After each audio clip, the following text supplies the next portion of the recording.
Hey guys, welcome to another episode of The Completionist. For this episode, I wanted to do an episode of a completionist point of view. And what I wanted to talk about today, guys, is something that I've been thinking about a lot over the last couple of months. And what this topic is going to entail is that it's going to look at the importance of the old school YouTube gaming generation.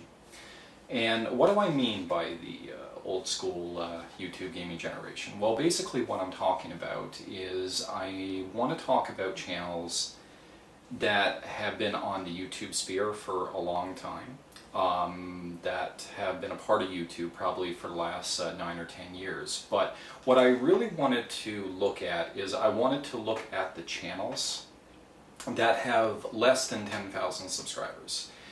But even despite the lack of subscribers, they still make content. So in a way, this video is kind of like a shout out video, but it's also looking at the importance of YouTube gaming, especially back in the early days of YouTube, especially, when I created my channel back in 2010. So when it comes to YouTube back in 2010, anyone who's watched this channel knows that I got my inspiration to create my channel, from watching the Happy Console Gamer. And it was him that actually gave me the motivation to actually start this channel to begin with. But ever since I've had to travel back and forth to Alberta to go to work, I haven't been able to make as much content as what I would like to. But I still try to make at least a couple of videos every year, even though it seems like as the years go by, it gets harder and harder, to make videos, just because, you got so many things, taking up your time, and, you have a lot of real life responsibilities, and, the days will just go by fairly quickly. But back in the early days of YouTube, I really liked a lot of the video game content around that time. It really felt genuine. That's one of the reasons why I really liked the content, especially when I first started making the videos for my YouTube channel.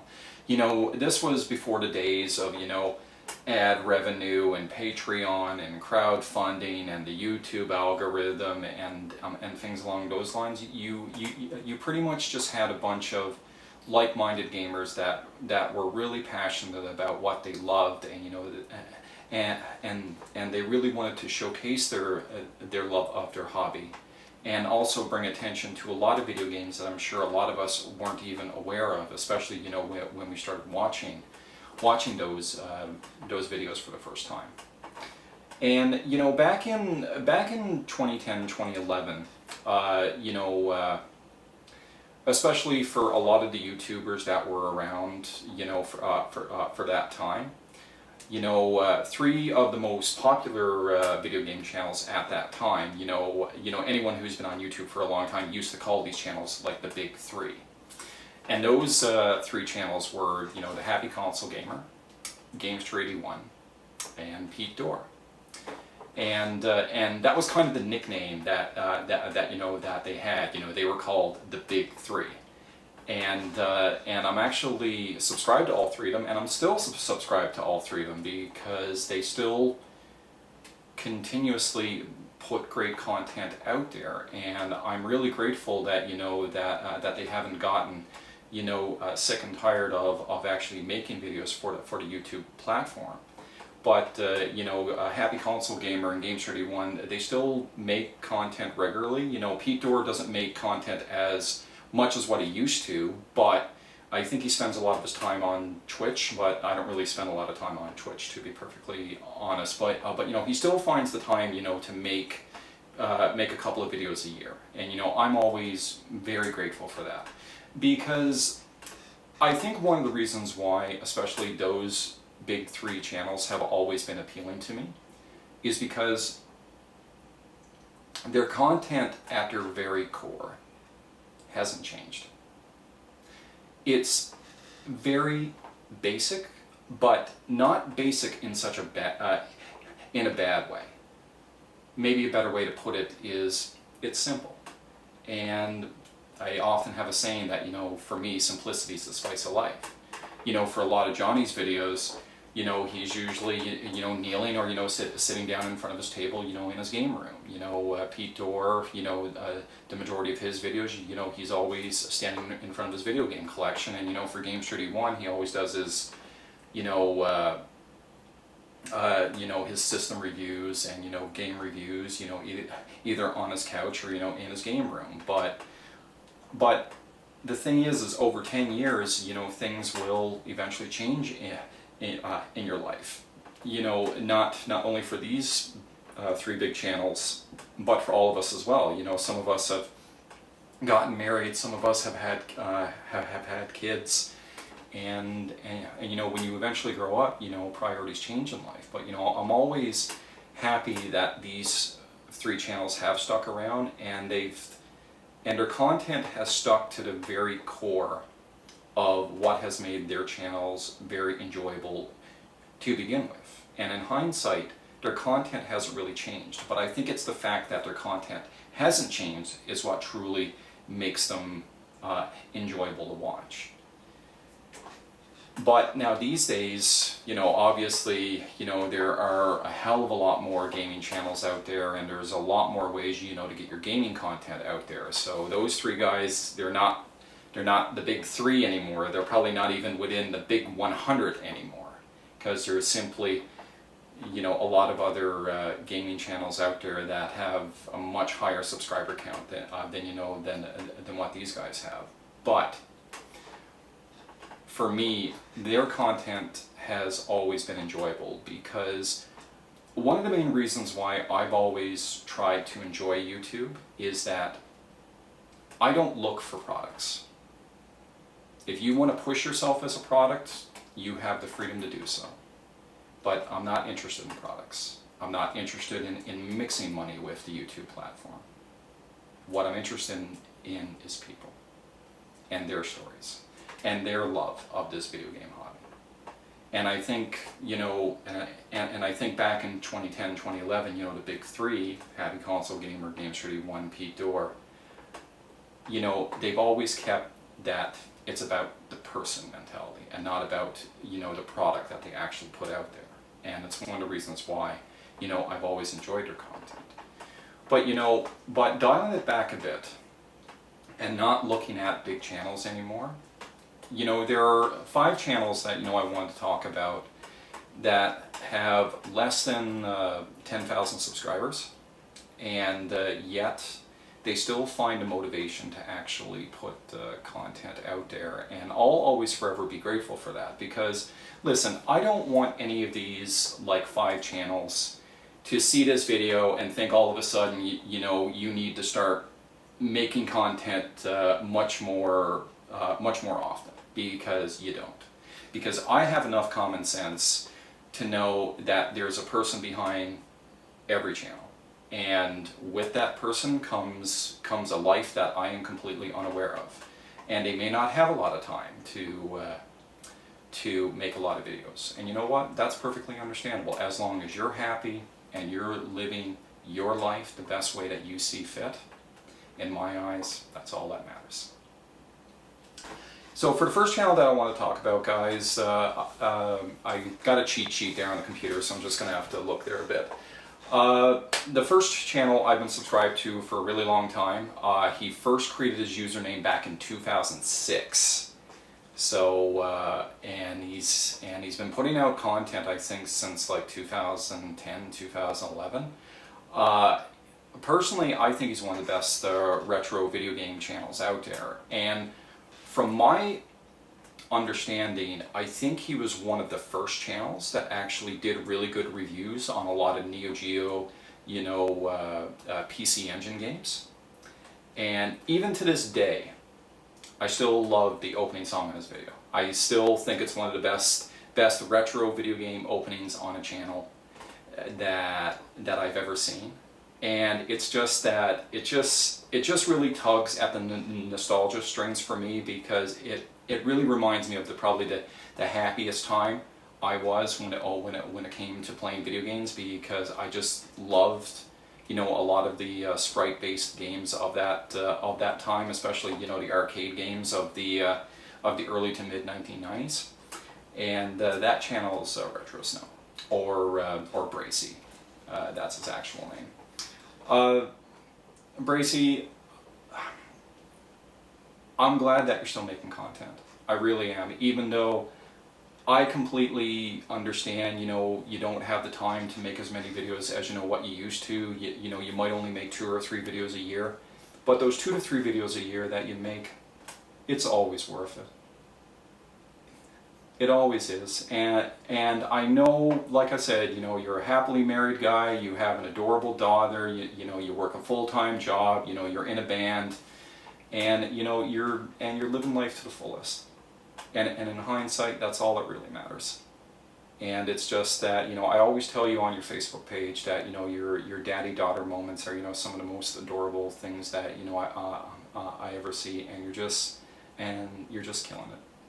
You know, he's much like me. You know, he's a hardcore retro gamer. You know, he loves horror movies. He loves slasher movies just as much as I do.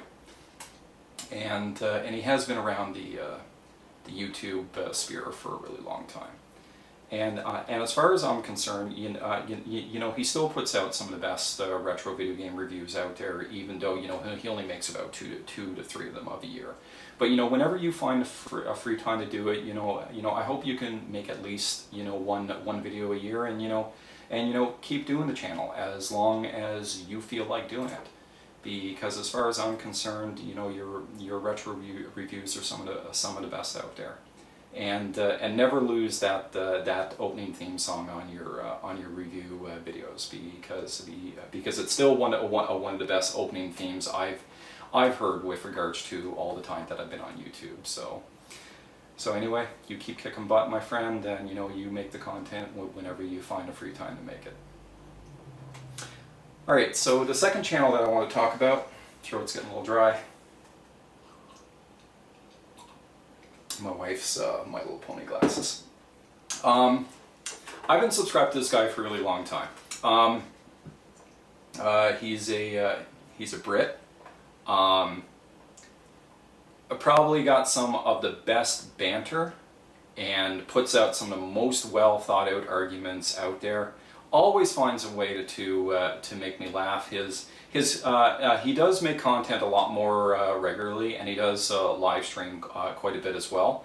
But it's because of his wit and his sense of humor and his way of putting well thought out arguments together is one of the reasons why his channel is so appealing.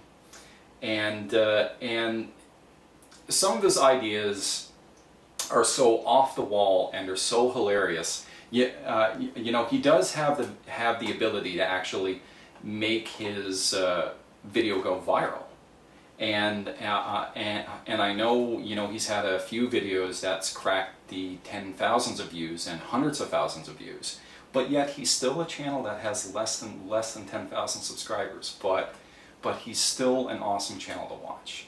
And for anyone that's been on the YouTube sphere, you know, for a long time, like the name of the channel is Jurassic Junkie. And Jurassic Junkie, you know, to this day, you know, you still make entertaining content. You know, I've been on your channel for a really long time. You know, I've been on your channel long enough to actually be around for a couple of game room moves, because you have moved your game room to several places around the house. But I actually love your carpentry videos. I love how you get your game rooms, you know, reorganized, and, you know, all the tools and all the carpentry and, you know, all the putting together of things to actually get the gaming setup that you do want. And it's just, you know, I remember, you know, your Friday night rants. You know, it's a long running series that, you know, you've always done, and it's always been super entertaining. And, you know, you've always had a great way of, you know, putting your arguments together. You know, I was even a part of your channel, you know, during your campaign against Electronic Arts, and that was fucking hilarious, because like anytime you were gonna get ready to do your EA rant, you know, you used to spin the chair with like the Kill Bill, you know, siren song, and that was always super entertaining. And you know, and there's one video that you made that went viral, and it was like really, really hilarious. And you know, I probably rewatched the video maybe 20, 30, 40 times because it was just that goddamn funny. And it was, if any people watch this, if you type into YouTube, you know, Jurassic Junkie, how to give EA your money, how he really shits on EA's, I forget what it's called, Origin or something like that, and he actually,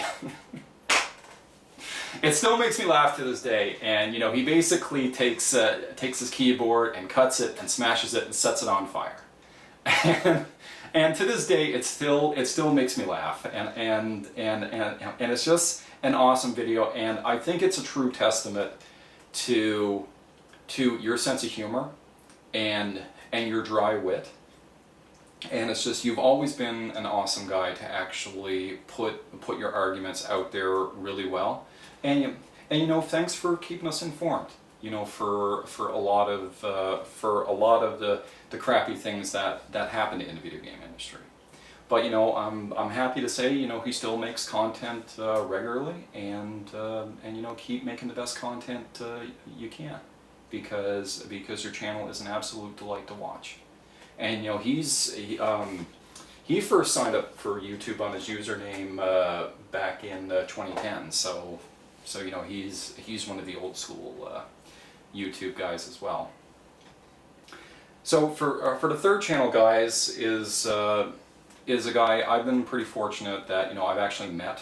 I met him once when my wife and I went to PAX Prime. I think it was in 2012. Even though we didn't have that much time to hang out, but you know, I wasn't subscribed to his channel when I first met him at PAX Prime, but like shortly after I met him, you know, I subscribed to him afterwards. And you know, he created his YouTube name and his channel back in 2009.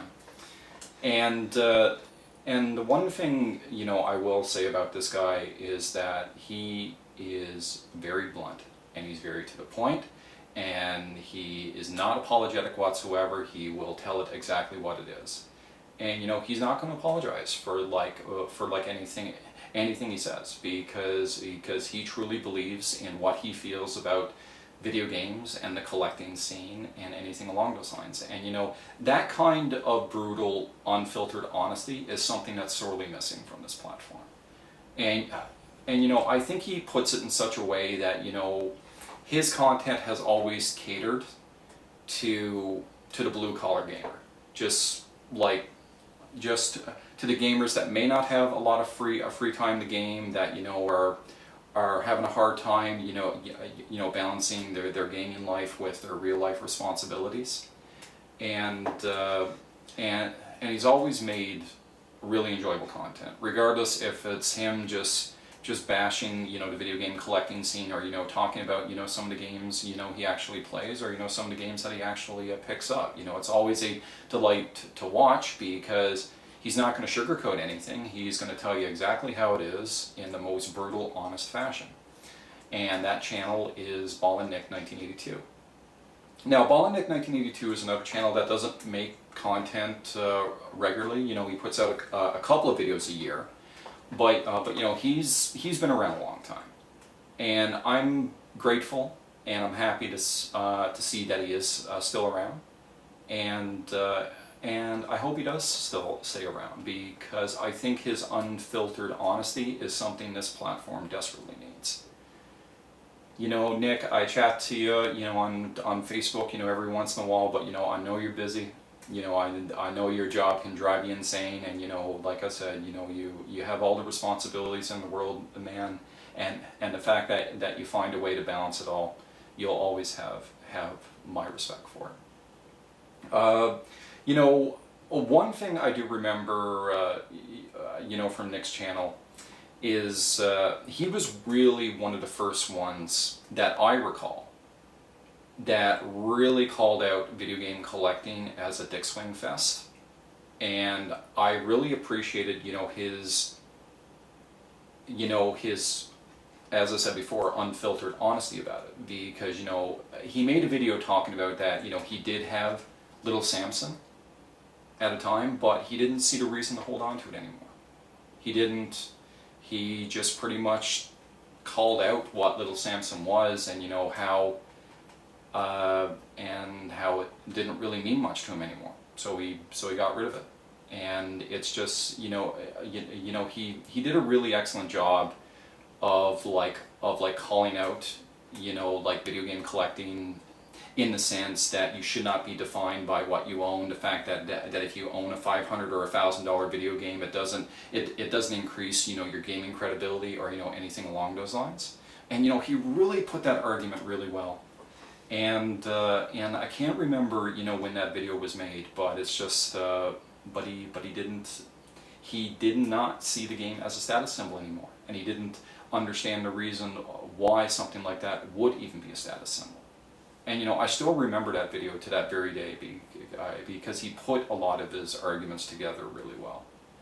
So Nick, whenever you find time to make content, my friend, I'll always find time to watch it. And even if people ever give you grief about your unapologetic honesty, I will never be one of those people that will ever give you grief for it. In more than anything, I look forward to your honest, unfiltered opinions about all things in the video game industry, regardless if it's a game you played or if it's something scummy you see in the industry in itself. Alright, for the fourth channel, guys, another channel I've been subscribed to for a really long time. It was a channel I have shouted out before, you know, when I used to do that series, you know, 5 channels that deserve 1,000 subscribers.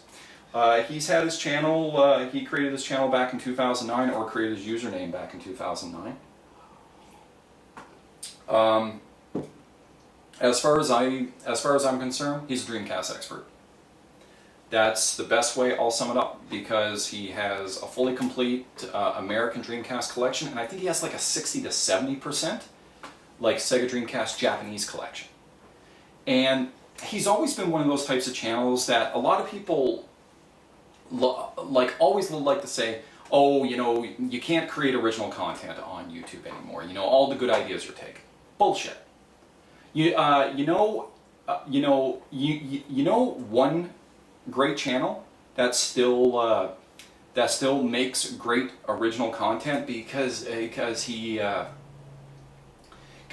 just makes great video game ideas that I just never see from any other video game channel at all. And that's Kimball Justice.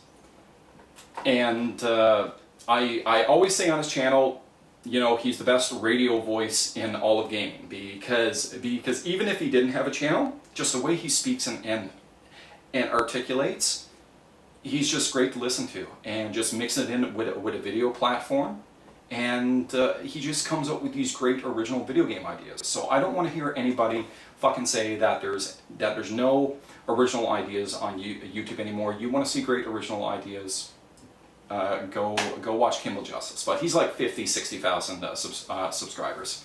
So not the main focal point of this channel, but you know, going back to the fourth channel that I'm going to shout out, he makes great videos as well. And despite being a hardcore Sega Dreamcast collector, and a huge anime fan as well, and a huge arcade game player as well, and that channel's Playongo. And I'm glad Playongo still makes content, because his content is always engaging. He always has an excellent insight into the world of video games. And it's just that, you know, for a while, one of his great series that he used to do is that he used to take Japanese Dreamcast games that not a lot of people knew about, that were very Japanese text heavy. So, you know, and you know, he's very proficient in, you know, Japanese. I know maybe about a year ago, I think he was not his citizenship test, or, you know, I guess a language proficiency test or something like that. You know, he tried to get, and as far as I know, he's still actively trying to get it. But you know, he used to take a lot of these like Japanese Dreamcast dating sims or racing games, or games that were super text heavy, and he used to just do 5 to 10 minutes of gameplay.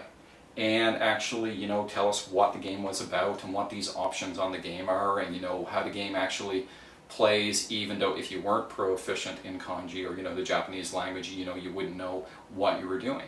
And I always loved that series. I always thought that was a great original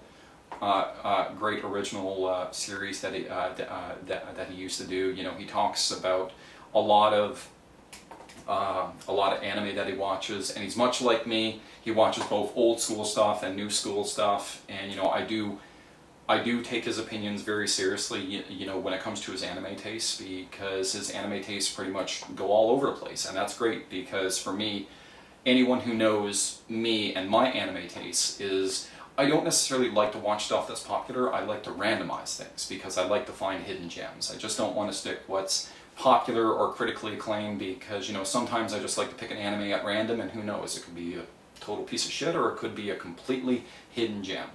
And, you know, if I find a hidden gem, and it has happened before, you know, I like to put it on the radar of my other anime friends. But you know, Playongo does make content regularly, you know, once a month, or, you know, every couple of months. And, you know, I still hope to this day that that he still keeps making content, because, you know, because it's always enjoyable. And I've been subscribed to his channel for a really long time. So keep making the best content you can, my friend, and, you know, I hope you stick on this platform, you know, a lot longer. Alright guys, for the fifth and final channel that, you know, I'm going to shout out and, you know, give an in-depth analysis on.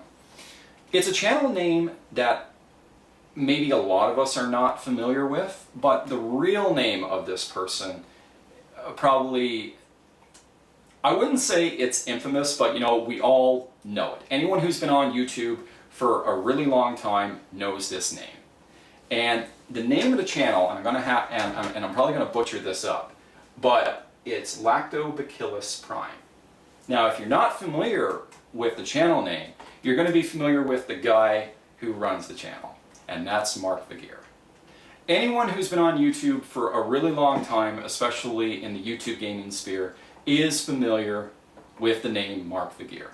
He's been around the platform that long, and, you know, he's had his channel and his YouTube name, you know, since 2010.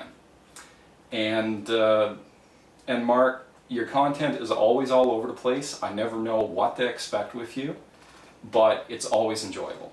You know, and it doesn't matter. You know, you could be talking about old technology. You could be talking about games that maybe not a lot of people know about. You know, anyone who's watched this channel for a long time knows he's a big racing game fan. And listen, it's not even about the video games, but it's just, you're incredibly polite, you're incredibly well spoken. And for all the time that you've been on YouTube, and for all the people that, you know, you've interacted with, you know, nobody has a bad thing to say about you, and rightly so. And it's just and you can talk about anything, and it's always enjoyable to listen to.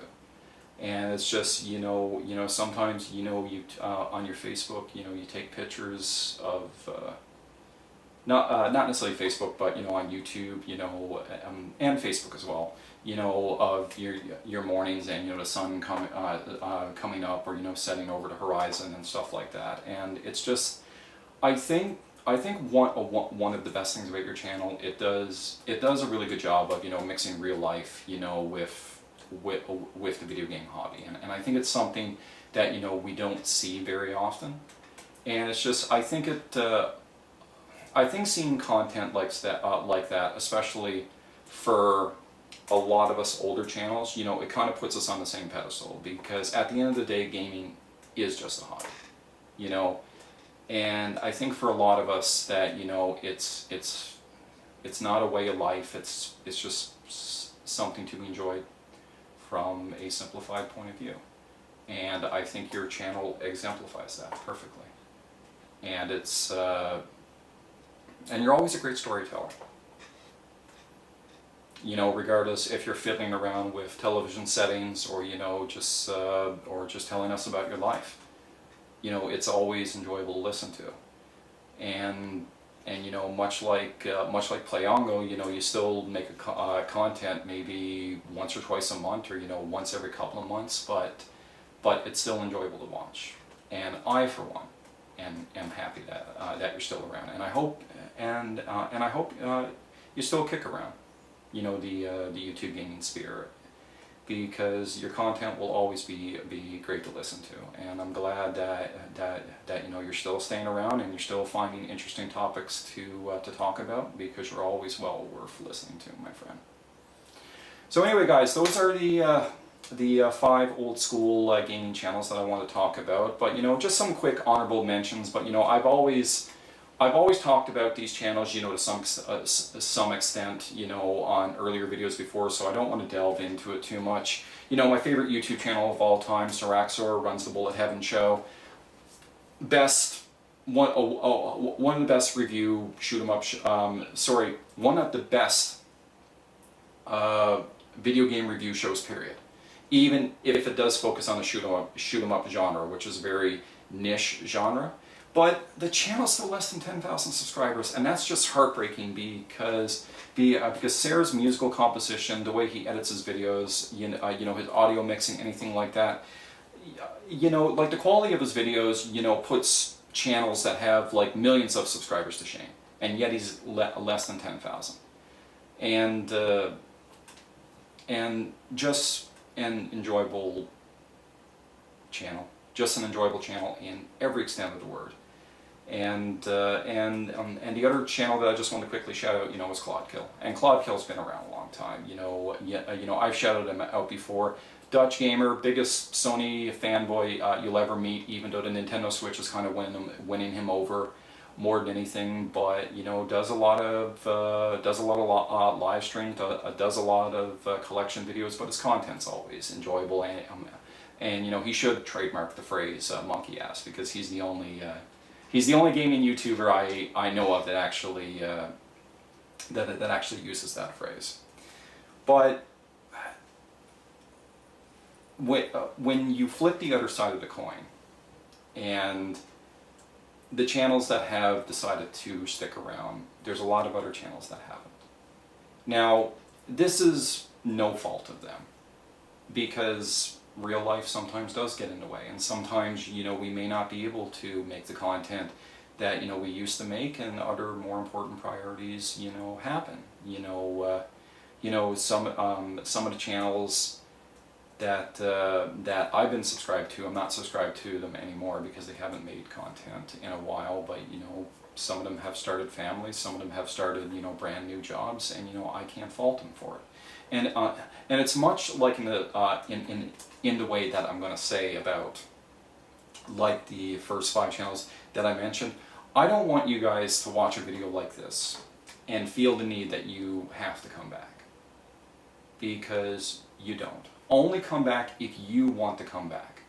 But the time that you spent on YouTube and the content you made, you still play a very important part to this platform and the positive aspects that it represented, because all of you guys and girls were focused not necessarily on being a product, but just being a person that loved video games. And that was ultimately the biggest appealing aspect